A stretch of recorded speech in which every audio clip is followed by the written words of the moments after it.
Greetings, loyal subjects, and rejoice, for you have been chosen for a purpose most noble.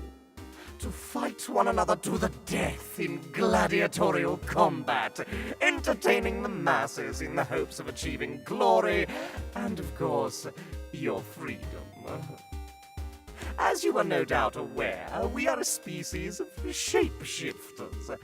But you've all been fitted with a device preventing you from controlling your shape-shifting ability. Your weapon must match the DNA imprint of your current shape in order to function properly. But you'll never know that shape with any degree of certainty. Exciting, is it not? But first, let us set the stage. There are 3 different types of shape cards in the shape deck: the nimbus, the squidling, and the polyneuter. Ensure there is one of each of these cards included in the deck for each combatant. For example, if there are 3 of you, there should be 3 squidlings, 3 polyneutes, and 3 nimbuses. Nimbusi? What is the plural form of nimbus? I digress. Remove the remaining cards from the deck, shuffle what you'll be using, then set aside the top card without letting anyone see it. No peeking. All copies of the 3 different kinds of target and weapon cards should be separated into their own face-up piles, like so. Each combatant shall draw 1 card from the shape deck without looking at it, and display it in such a way that the rest of the combatants can see the card. Revealing another combatant's shape to them would be tantamount to suicide, so be careful to keep such information to yourself. The reigning champion shall start by selecting a target card and placing it face up in front of themselves.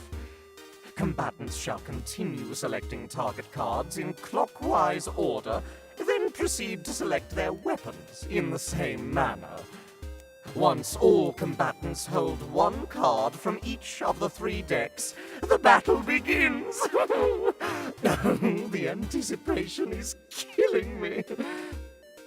On your turn, you may take any one of the following actions.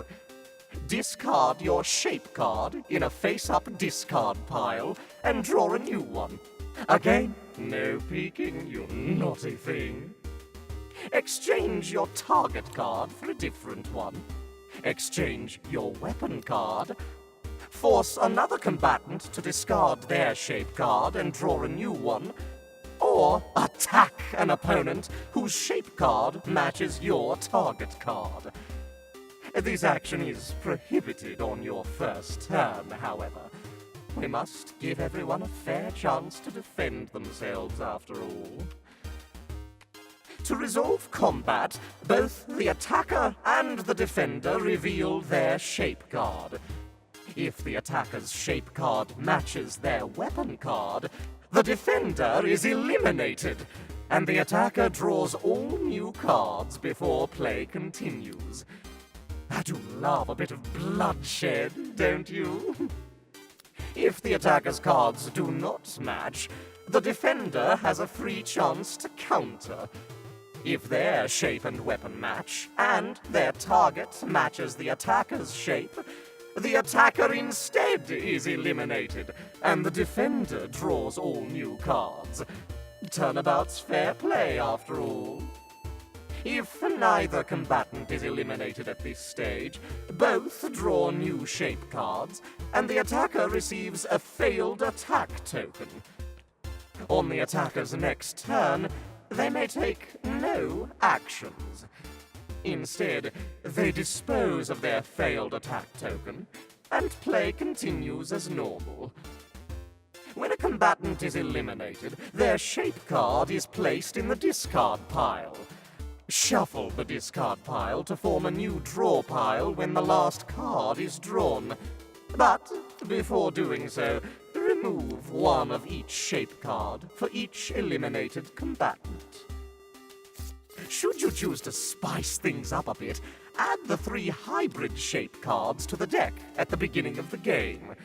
Players with these shapes can use either of their parent shape's weapons, but can also be targeted by opponents with either of the parent shape's target cards. Intriguing, no? The game ends when only one combatant remains. They survive, earn glory and honor for themselves and their families, and, if they insist, freedom from the Gladialiens arena. The rest of you are dead. You shall be missed by someone, I'm sure. That's everything. Any questions? No? Oh, good. Then sharpen your spears, swords, and fire glands. Get out there and start killing each other. Ta-ta!